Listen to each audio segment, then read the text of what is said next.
Un curcan problemă. Mă bucur nespus că te-am invitat la cină în seara asta, Liz. Și să nu uit, e foarte important să nu întârzi. Voi ajunge la timp, dar de ce e atât de important să nu întârzi? E nepoliticos? Nu, dar e probabil că nu-ți va mai rămâne mâncare. Posibil și dacă vei ajunge la timp. Mă apuc imediat de gătit. Vom avea curcan rotisat. Curcan rotisat? Am câștigat unul la tombolă. Îmi va fi livrat în orice clipă. Pulpițele sunt ale mele, dar și restul curcanului. Voi veni la timp. Sper că Garfield îmi va lăsa mie gâtul. Speră că o să-i lași ei gâtul. Gâtul e partea cea mai bună. Îi voi lăsa o gleznă. Se pare că a ajuns curcanul. Mă întreb cum a reușit să sune la ușă. John Arbuckle, sunt domnul Geezer, specialistul în păsări. Am un curcan pentru dumneavoastră. Mulțumesc!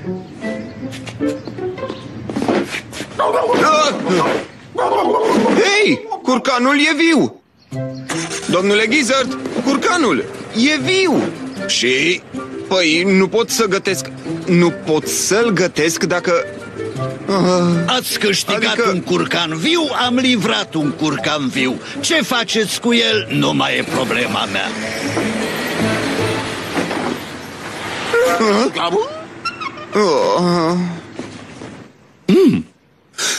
Curcan la cină. Voi avea curcan la cină. Curcan rotisat la cină. Iam, iam, iam, iam, iam, iam. Desigur îți dau și ție cealaltă gleznă.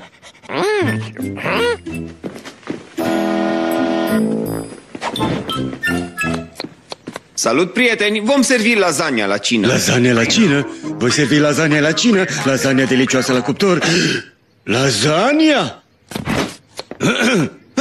S-a schimbat meniul? Dacă vrei curcan rotisat, e ușor, Garfield. Pune-l tu în cuptor. Măcar e proaspăt. Cina mea pare să ia prânzul. Regret, Garfield. N-am inima să iau viața curcanului ăstuia, așa cum nu ai nici tu. Detest când John are dreptate. Din fericire nu se întâmplă prea des.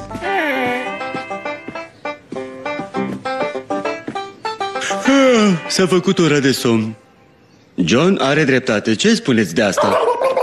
Dar are dreptate. N-aș putea să iau viața curcanului.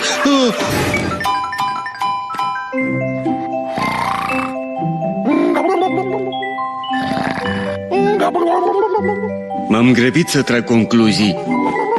Prea bine, domnule curcan.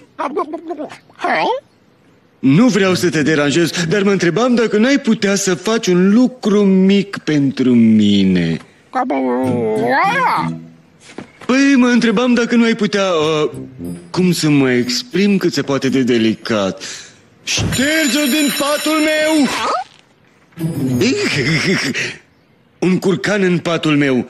Există ceva ce-mi place mai puțin decât un curcan în patul meu?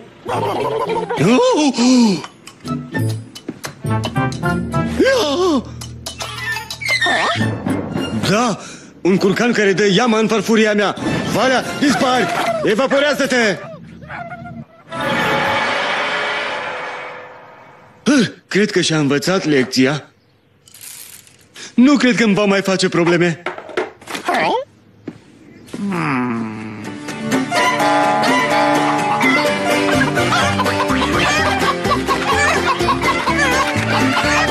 Asta e emisiunea mea preferată. Și a mea, doar că mie îmi plac mai mult reclamele pentru burritos.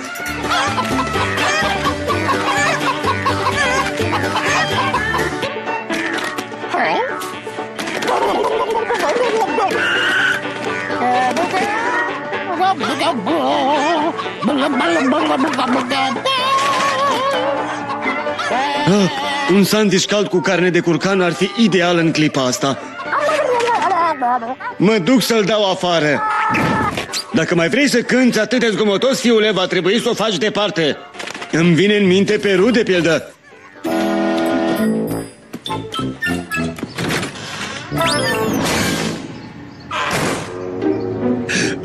Ce s-a întâmplat acum?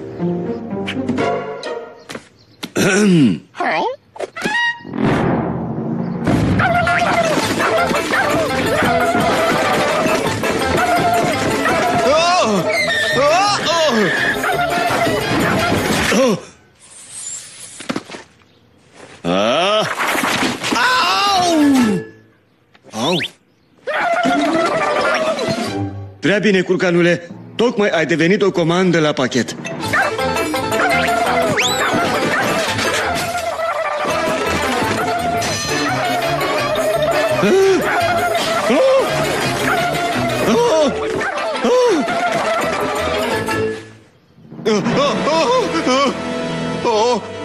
Nu! Da.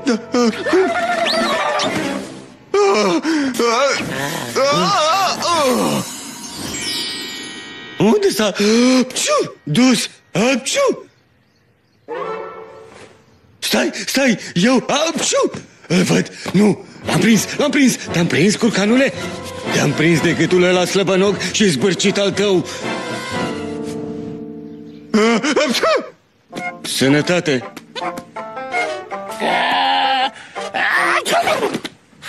Să nu-mi spui că și tu ești alergic la pene.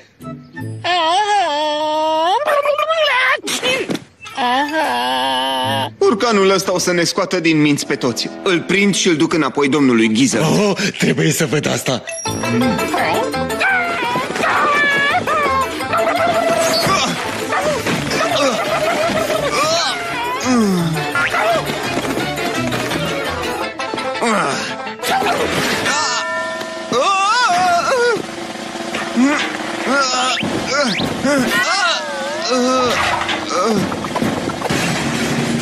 Cât de greu e să prinzi un curcan? Cam atât de greu. Cred că e timpul să lăsați asta în seama profesioniștilor. Eu voi fi la subsol. Ia să vedem ce avem. Din fericire, unii din noi avem o selecție bună de costume în ladă de zestre. Costum de pirat, de cowboy, de pisică. De ce aș avea nevoie de așa ceva? Costum de curcan. Cu excepția câtorva pete de piure și de sos de friptură, arată perfect. Salut, prietene curcan și bolborositor.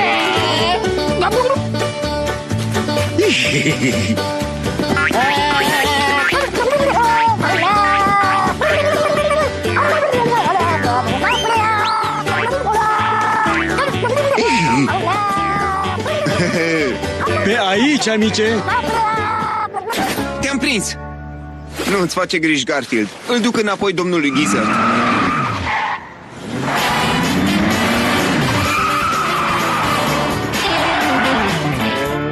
Domnule Gizzard, aș vrea să vi-l returnez.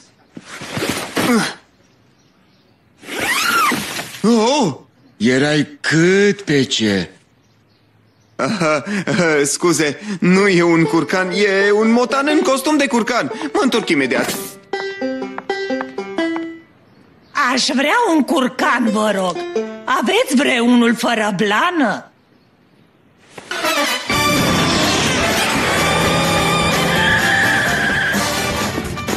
De data asta m-a dus curcanul corect.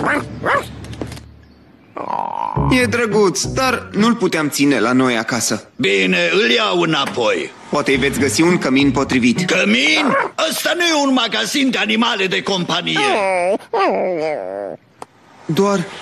Doar n-aveți de gând să... Cu asta ne ocupăm, amice. Hei, nu mi-l dai și pe ăsta? Câți bani aș face cu el? Bine, îl iau doar pe ăsta.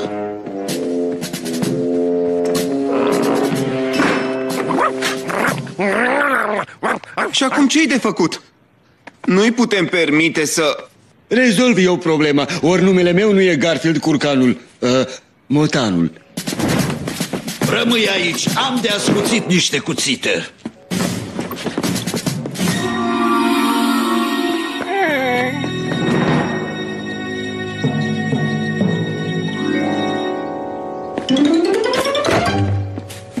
Te vom scoate din cușca asta. Respiră profund.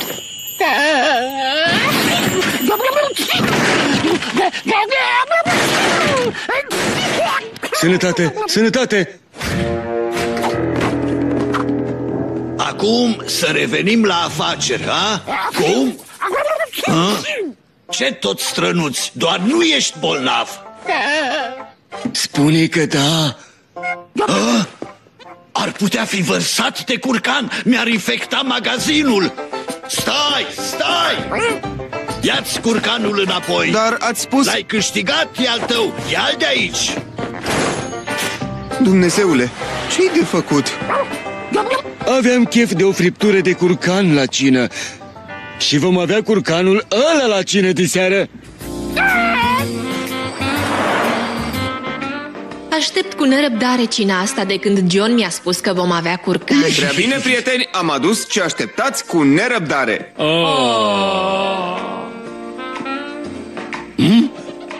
Lasagna mea specială cu spanac.